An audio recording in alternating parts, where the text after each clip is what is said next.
മഹാനടനെന്ന് ലോകം മുഴുവൻ വിശേഷിപ്പിക്കുമ്പോഴും സ്വയം പുതുമുഖ നടനാണ് താനെന്നും ഇനിയും തേച്ചു മിനുക്കാനുണ്ടെന്നും അയാൾ എപ്പോഴും പറഞ്ഞുകൊണ്ടേയിരിക്കും. തലമുറകൾക്ക് പ്രചോദനം നൽകിയ നടൻ മലയാളത്തിന്റെ മമ്മൂക്കയ്ക്ക് പിറന്നാൾ ആശംസകൾ.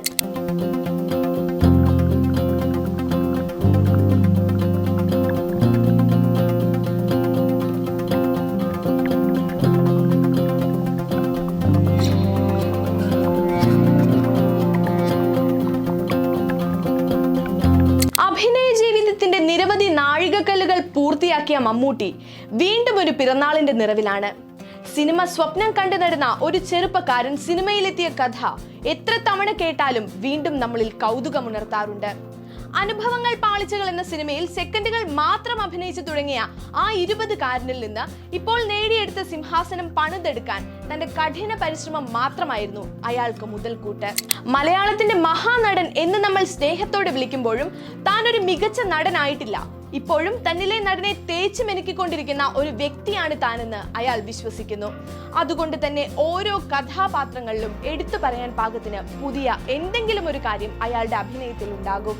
KS സേതുമാധവൻ സംവിധാനം ചെയ്ത് സത്യൻ, നസീർ, ഷീല എന്നിവർ പ്രധാന കഥാപാത്രങ്ങളെ അവതരിപ്പിച്ച അനുഭവങ്ങൾ പാളിച്ചകൾ പുറത്തിറങ്ങിയിട്ടിപ്പോൾ അരനൂറ്റാണ്ട് പിന്നിട്ടു.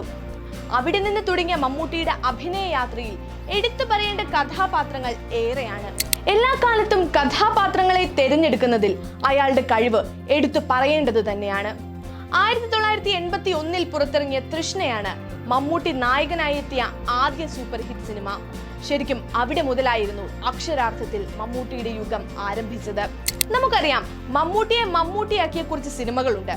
മലയാള സിനിമയിലെ തന്നെ പകരം വെക്കാനാവാത്ത ചിത്രങ്ങൾ. അതിലാദ്യം പറയാനുള്ളത് ഡെന്നിസ് ജോസഫിന്റെ തിരക്കഥയിൽ ജോഷി സംവിധാനം ചെയ്ത് 1987 പുറത്തിറങ്ങിയ ന്യൂ ഡൽഹിയാണ്. മമ്മൂട്ടിയുടെ കരിയർ ഗ്രാഫ് തന്നെ മാറ്റിമറിച്ച ചിത്രം. ഒപ്പം മലയാള സിനിമാ ഇൻഡസ്ട്രിയുടെ മുഖഛായ മാറ്റിമറിച്ച ചിത്രവും. മലയാള സിനിമ എന്നാൽ B ഗ്രേഡ് സിനിമകൾ മാത്രമാണെന്ന് അന്യഭാഷാ ഇൻഡസ്ട്രികൾ വിശ്വസിച്ചിരുന്ന കാലത്തായിരുന്നു ന്യൂ ഡൽഹിയുടെ വരവ്.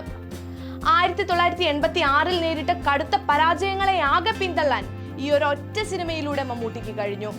ന്യൂഡൽഹി മലയാളക്കരയിൽ തരംഗമായി, ഒപ്പം പാൻ ഇന്ത്യ ലെവലിലും ശ്രദ്ധ നേടി.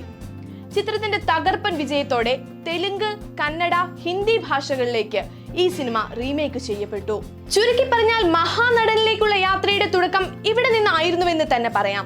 പിന്നാലെ തന്നെ മമ്മൂട്ടിയുടെ നായർ സാബ്, സേതുരാമയ്യർ CBI ആയി എത്തിയ ഒരു CBI ഡയറി കുറിപ്പ്, പിന്നീട് തുടർച്ചയായി 4 തവണ ചുരുളഴിയാത്ത കൊലപാതകങ്ങൾ തെളിയിക്കാൻ സേതുരാമയ്യരായി മമ്മൂട്ടി എത്തി. തന്റെ തിളക്കത്തിന് മാറ്റുകൂട്ടിയ കഥാപാത്രമായിരുന്നു അയ്യരായെത്തിയ സിനിമാ സീരീസിലുള്ളത്. തന്റെ സിംഹാസനത്തിൽ അയാൾ ഇരിപ്പുറപ്പിച്ചത് 1989 ഇറങ്ങിയ വടക്കൻ വീരഗാഥയിലൂടെയാണ്. മമ്മൂട്ടിക്ക് ആദ്യമായി ദേശീയ പുരസ്കാരം നേടിക്കൊടുത്ത സിനിമ. ഇന്ത്യൻ വെള്ളിത്തിരയിൽ ഇറങ്ങിയതിൽ തന്നെ മികച്ച സിനിമകളിലൊന്ന്.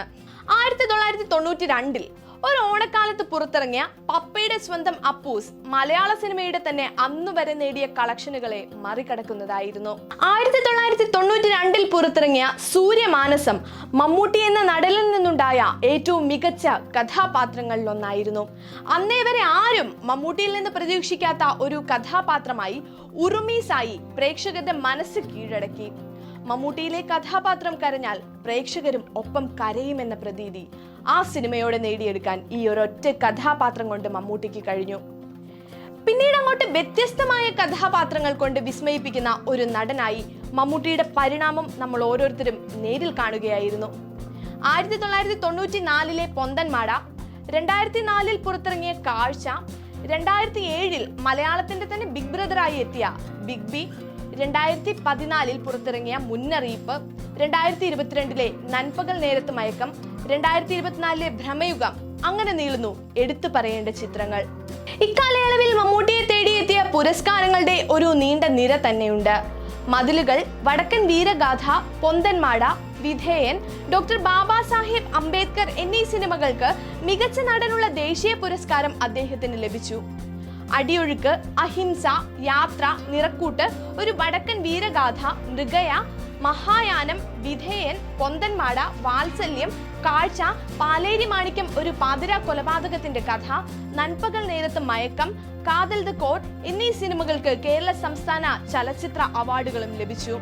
കൂടാതെ 1988 ഗവൺമെന്റ് ഓഫ് ഇന്ത്യയുടെ പത്മശ്രീ അവാർഡ്, കേരള യൂണിവേഴ്സിറ്റിയിൽ നിന്നും കാലിക്കറ്റ് യൂണിവേഴ്സിറ്റിയിൽ നിന്നും 2010 honorary doctorate of letters award, 2022 government of കേരളയുടെ കേരള പത്മ അവാർഡ് എന്നിവ നൽകി അദ്ദേഹത്തെ ആദരിച്ചു. എന്നാൽ ഇക്കണ്ട പുരസ്കാരങ്ങളിലും ആദരവുകളിലും ഒരിക്കലും ഭ്രമപ്പെട്ടിട്ടുള്ള ഒരു വ്യക്തിയല്ല മമ്മൂട്ടി. സിനിമ മാത്രമായിരുന്നു അയാൾക്ക് എപ്പോഴും കമ്പം. പുതിയ കഥകളും കഥാപാത്രങ്ങളും ആർത്തിയോടെ തേടിക്കൊണ്ടുള്ള യാത്രയിലാണ് ഇപ്പോഴും അയാൾ. അതുകൊണ്ട് തന്നെയാണ് നവാഗത സംവിധായകർക്ക് മമ്മൂട്ടി എന്ന നടൻ ഇത്രയും പ്രിയപ്പെട്ടവനാകുന്നത്. ഇനിയും ഒരുപാട് വർഷങ്ങൾ വേറിട്ട വഴികളിലൂടെയുള്ള പുതിയ കഥാപാത്രങ്ങൾ ഞങ്ങൾ കാത്തിരിക്കുന്നു. മഹാനടന് പിറന്നാൾ ആശംസകൾ.